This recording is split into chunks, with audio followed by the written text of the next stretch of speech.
Once upon a time, in a dusty neighborhood, there is a 15-year-old girl named Aisha Suleiman. She was tall for her age, with deep brown skin like roasted granite and eyes too old for her young face. Aisha didn't ask for this gift. She had a gift to dream, and her dreams always happened. Whatever Aisha dreamt about must happen, and nothing will stop from happening. To Aisha, she didn't know if that was a gift or a curse. Sometimes it was small things like seeing a goat fall into a well or a teacher sleeping and falling down. One time, she dreamt about her neighbor's baby dying in her sleep. The next day, the baby died, and this broke Aisha's heart so much. The next night, she dreamt about a fire breaking out in the next compound, and it happened exactly just as she dreamt it. She also dreamt about a man living close to their house, stabbed on his way to the mosque. The next day, the man was stabbed and was rushed to the hospital.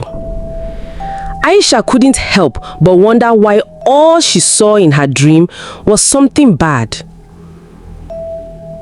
That evening, she sat in front of her house, deeply lost in thoughts as she muttered some words. Why is it always a bad dream? Why must I always see people's death, their downfall, but never see them buying cars or building houses? Why? I don't really like this. And how can I walk up to someone and say, I saw your death, you died in my dream? They will call me a witch. I might even get punished, tagged as evil. But maybe if I could tell them and save their lives, that would be great. Maybe I could be a heroine, Aisha thought to herself. From that day forward, whenever Aisha had a bad dream about anyone, she would go straight to the person and tell them. But instead of gratitude, they will reject the dream and say, back to sender, I cast and bind you in Jesus' name. Witchcraft, that's what they called Aisha.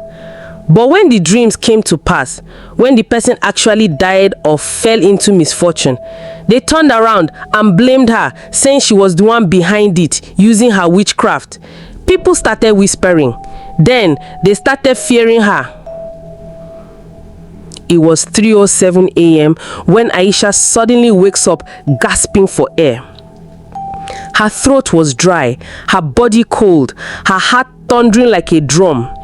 She had just woken up from the worst dream of her life. She saw her father, Malam Sulaiman, lying in a pool of blood in the middle of Zaria Road. People walked past him like he was nothing.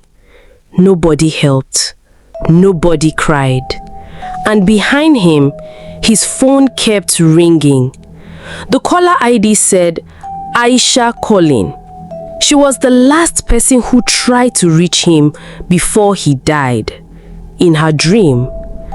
Then a voice whispered again, the same voice she had been hearing since she was 11. He will die in 3 days. Tell him, if you don't, you will regret it forever. Aisha covered her ears and wept silently. She was tired of being afraid, tired of being called names, tired of dreaming. But if she stayed silent, her father would die. She got up, opened her room door slowly, walked barefoot across the quiet house, stood at his door, knocked. Malam Sule flung the door open, his eyes heavy from sleep but full of fire. Aisha, what is it this night again? Papa, she knelt. Please, I had a dream. Please don't go out for the next 3 days. Something bad will happen. I beg you in the name of Allah. He frowned. Dream again? This your dream spirit will kill me one day. I've warned you. It was about you, she whispered, shaking. I saw Before she could finish her statement, her father landed a hot slap on her cheek. The slap came so fast it sounded like thunder. Aisha fell to the floor, her lip bleeding slightly. "You want to kill me with your mouth, Abi? You want to speak my death into existence?" he barked.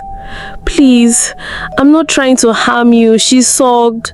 "You are a curse to this family. Your dreams have brought nothing but tears and fear. If I die, it will be your fault. Your hands will carry my blood." Zara, Aisha's mother, rushed out in panic. "Sule, it is too late for this shouting. Let the girl talk." But Malam Sule had lost his temper. He dragged Aisha by her arm and pushed her out of the house, barefoot, into the cold. "She will not sleep in my house again. Let her go and sleep in her dream world. Witch!"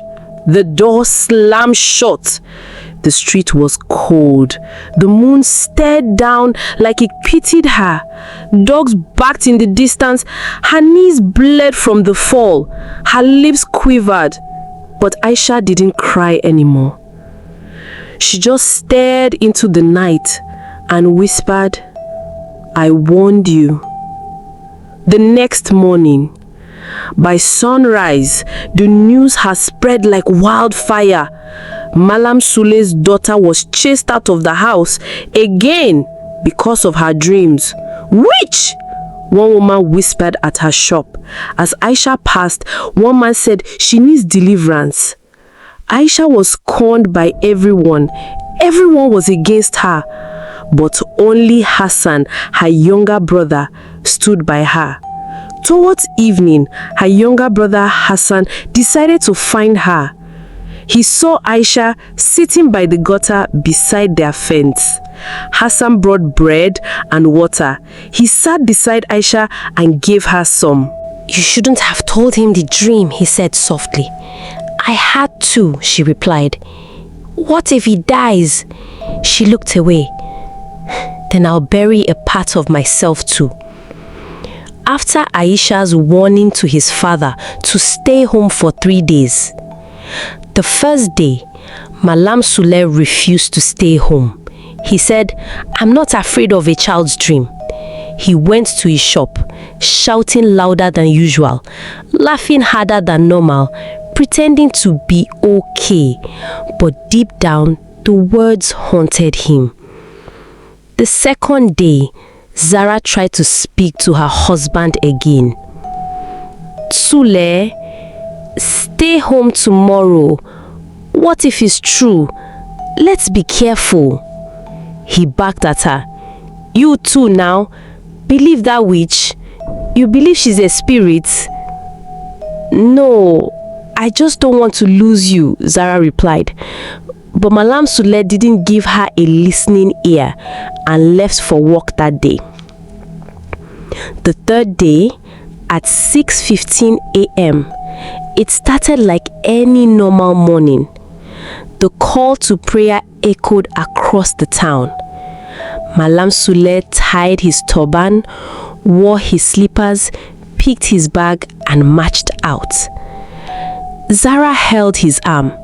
"Please, for once, listen." He pulled away.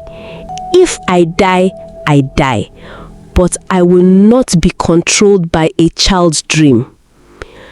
Aisha sat alone at the back of Mama Ino's Akara shed, her fingers shaking. She had not slept since the dream. Suddenly, someone ran through the street shouting, "Accident! Big accident on Zaria Road! A man is dead. He looks like Sule, the man that sells batteries." Aisha froze, her body cold. She ran faster than her legs had strength. And there, lying beside the gutter, phone ringing beside his bloodied head, was her father. Exactly as she saw in the dream. She stood watching her father struggle for his life as tears flowed down her cheek. Zara stood beside her husband's body at the hospital morgue, screaming like her lungs were breaking. "Sule, you didn't listen. I begged you to stay home." She turned sharply, her eyes red, her voice shaking. Aisha stood at the door. Their eyes met. For the first time, her mother didn't rush to hug her. She didn't cry in her arms. Instead, she said the words that broke Aisha's spirit. "Why did you not keep quiet? Why did you tell him about this horrible dream?" At evening that same day, the burial happened quickly. He was a Muslim man, so they buried him the same day. The mosque was full. People whispered more than they prayed. No one came close to Aisha. She sat under the mango tree behind their house, staring into nothing. Even Hassan stayed away now, not because he was afraid, but because his mother told him, "Don't go near your sister until we know what she really is." Mama Ino, the akara seller, stood with 3 other women by the junction. "She warned him before he died," said one woman.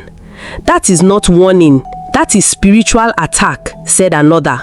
"Exactly. These dreams are not normal. It's not just vision, no, it's power." "Power from where?" Mama Ino asked, chewing her lick. Just as these women were discussing, a young boy passing by shouted, "She killed her papa, witch!" Others laughed. That name witch stuck in Aisha's ear. That night, Aisha couldn't sleep. She cried until her nose blocked, her ears rang, her chest pounded. "What am I?" she whispered. "Why do I see these things?" She prayed. For the first time in weeks, she begged God to stop the dreams, to make her normal, to make her invisible, or better still, to make her dead. Because living with a gift that brings pain is worse than dying in peace. 2 days after the burial, Aisha returned to school. She wore her hijab low and walked with her head down. Her school uniform looked clean, but her heart felt sorrowful. Just as Aisha got to her classroom, her classmates started saying horrible words at her. Some hissed, others avoided the seat beside her. During break time, 3 girls, Peace, Fatima, and Bose, blocked her near the toilet. Peace folded her arms. "You think we don't know what you are?" Aisha looked up. "Please, I don't want trouble." "Trouble found you already," Bose hissed. "You dream people's death and it happens. You're not a student, you are a devil." Fatima slapped her book to the ground. "Say it now. Who's next to die? You seen it already, Abi?" "I didn't kill him," Aisha shouted. "I only tried to save him." But her voice broke, and so did her hope. They poured a bucket of dirty water on her and walked away laughing. A teacher saw her being bullied and looked the other way without trying to stop them. That night, Zara's elder brother, Uncle Idris, arrived from Kano. He was tall, with peppered hair and a hard face. He greeted no one. He sat in the parlor and called Zara. "I heard what happened, and I came because of the girl. That daughter of yours is not normal." "What will you do? Is that why you came to visit?" Zara asked, nervous. "She cannot stay here. The neighborhood is talking. She's putting all of you in danger. It's not safe to keep her here." "But where will she go?" "You know I am a Christian. I will take her to my church in Kaduna. They handle deliverance cases, serious ones." Aisha listened from behind the curtain. Her legs went weak. Deliverance? They were going to lock her in a church like a demon and flog her. She ran to her room and packed her school bag. At 2 a.m., Aisha sneaked out of the house quietly. She carried only her Bible, her Quran, her school bag, and a 500 naira note Hassan left for her under her pillow. She didn't know where to go. She only knew she couldn't stay. She walked for hours through gutters, past barking dogs and noisy beer parlors where men fought and music blared. Eventually, she saw a shade in front of a woman's store. Tired and with nowhere else to go, she sat there and spent the night. By morning, she quietly left the spot, not wanting to be seen in case the shop owner arrived. She continued roaming the streets, still with no destination.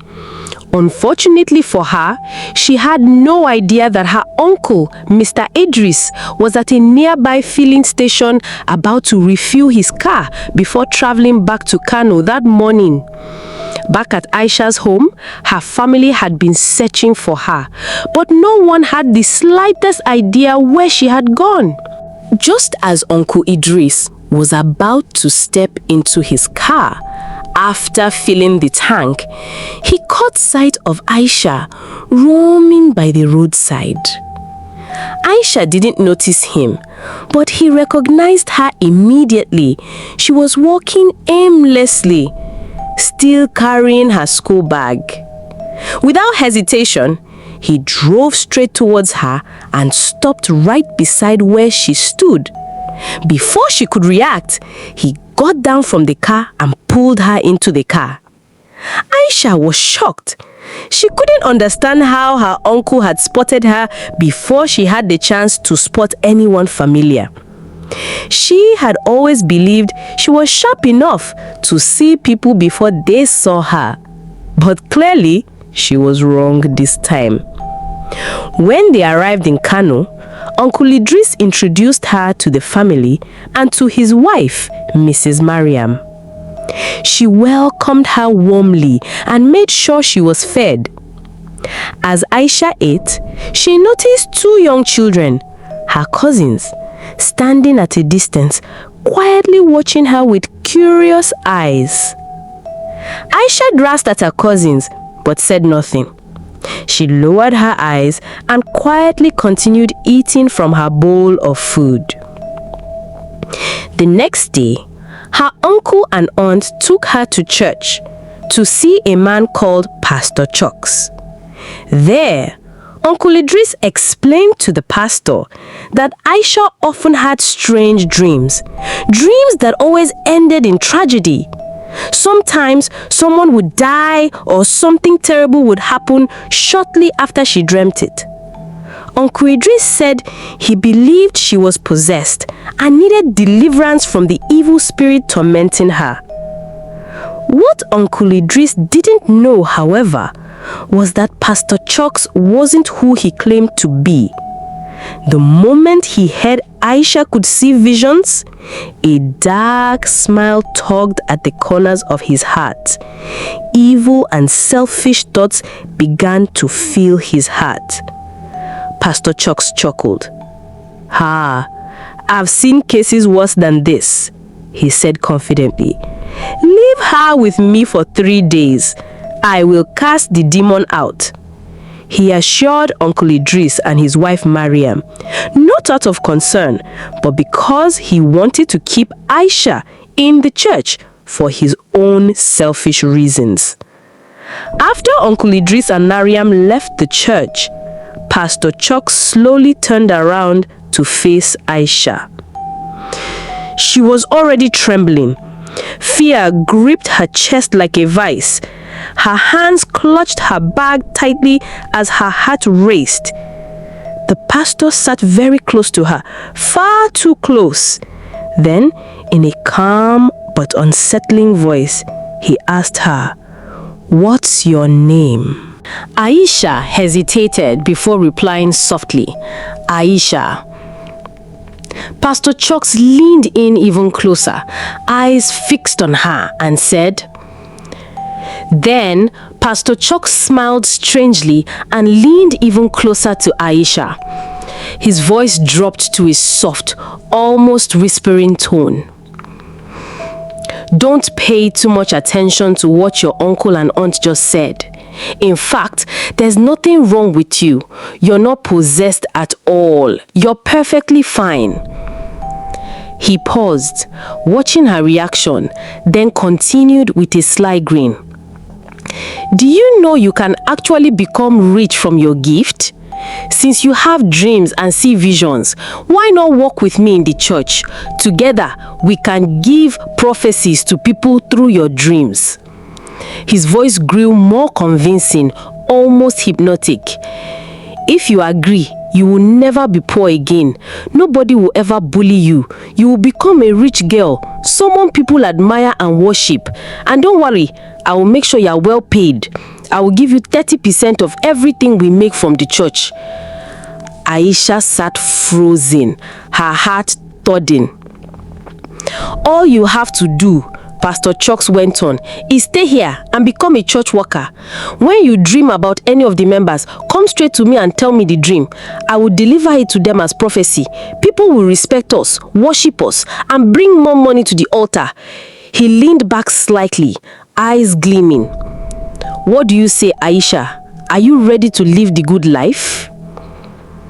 Pastor Chucks leaned forward again, his eyes sharp and intense. He said, voice smooth and persuasive, since they've made you feel crazy for your gift, I, Pastor Chucks, will show you how to monetize your talent. Just say yes and everything will change. Even your uncle and aunt will start respecting you instead of calling you possessed. But Aisha shook her head slowly, confusion and discomfort written all over her face. But, sir, that's not right. Are you trying to use your church to make money off people's pain? That's not good. These dreams, I didn't ask for them. I share them freely because I want to save lives, not make money. Pastor Chuck suddenly slammed his palm on the table, his voice rising. But that's exactly what I'm trying to tell you. People don't value free information. When you give it for free, they ignore it. But the moment you charge them, they believe it has power. Make them pay for it, Aisha. A tense silence followed. He then softened his tone again, fake sympathy in his voice. I will give you time to think about it, he said. Meanwhile, one of the sisters will show you where to stay for the night. Rest. Tomorrow we will talk again. But Aisha already knew what she had to do. Her skin crawled with discomfort. She didn't like the way the pastor looked at her. She didn't like the church and she didn't trust him. As the sister led her to a small room inside the church quarters, Aisha kept her eyes alert, watching every corner, already planning her escape. She told herself silently, as soon as no one is watching, I must leave this place. Towards evening, when the church was quiet and everyone had gone out, Aisha saw her chance.